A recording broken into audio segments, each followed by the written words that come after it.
Hi, Sarah, and welcome. And thank you for being with us on this special day. Well, thank you so much for having me. So as we celebrate International Women's Day, I'd love to hear your personal journey in the industry.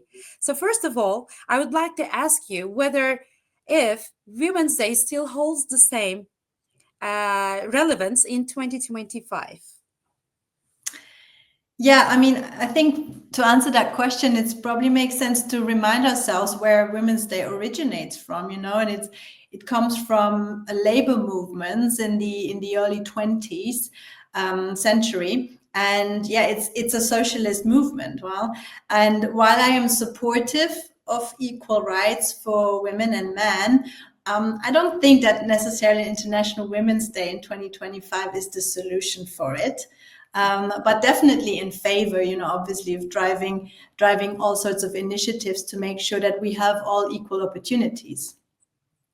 Perfect. Actually, it's not only one day at the moment. We should celebrate like every day with women this cause. So my second question will be how can the industry better support women in overcoming challenges, especially in leadership roles?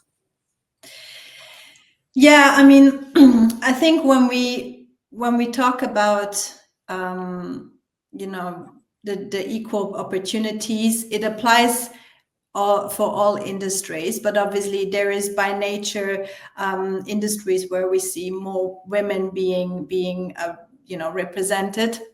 Mm-hmm.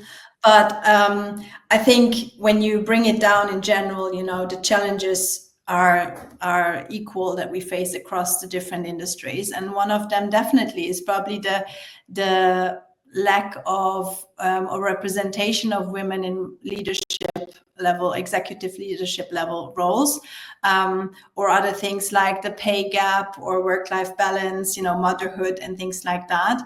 But I think it's all about giving the surroundings and giving the supportive surrounding to make it possible. With my last example around motherhood, it's about offering more flexible work policies, to support working moms. But I think equally, it goes also, it should apply also for fathers, Yeah. But I believe that when there is a will, there is a way. So if the person, whether it's a woman or a man, is the right person for the job and they're really willing to, they really want it, I think it's then to the company to also make it possible and give the surrounding for it to make it possible. To my point with working moms, to give a certain more flexibility around, the schedule. I think it works, both ways, but that's the only way how we can make it possible, is especially in today's world where, our work and workplace is not the same, right? With working from home and technology evolving and making things possible, new things possible. You don't necessarily have to be present and travel as much as before, in person, etc. So I think there is really a lot of tools and ways to work around it, but both sides have to want it, and not see it as a difficulty or a burden. Rather, if you think that's the right person for the job, then everything else doesn't matter that much, as long as that job is being done well. Well, my last question, and the most curious one, I am curious about this.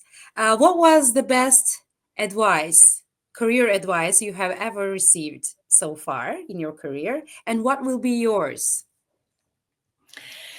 Yeah, I mean, I think it goes together. Like the most valuable career advice is probably also the advice that I give to people on my team, and especially to women, is really to listen to your gut feeling when it comes to certain decisions.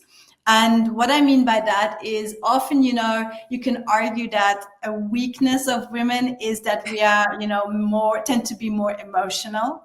But I think it can also be our strengths, our superpower, because I think when it's used in the right way, because I believe while our gut instinct is often hard to justify, there is a very good reason why you are feeling that way. And it's usually a very good guidance. And I recommend to listen to it.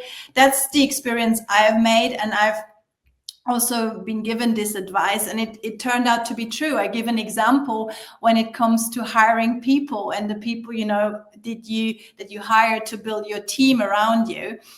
Usually people where my gut feeling was telling me that, you know, that might be not the right person. It turned out to be true, even though at that time I wasn't able to really rationally justify necessarily why I was feeling that way about this person, or with their qualification, whatever it was. So I think that's something that we should not underestimate, and we should not let other people talk us out of it. You know, I've seen how people were trying to tell me, well, you can't really justify rationally your gut feeling that you're having, so I don't think it's valid. And I would really argue that. So yeah, I think everyone should really listen to your gut, and especially I think us females, when it comes to, you know, human relationships and things like that, we have a big strength here that we need to utilize. Yeah. Wow, perfect. Thank you so much for joining us today, and happy International Women's Day to you too. Thank you to you too, and everyone out there. Thank you for having me.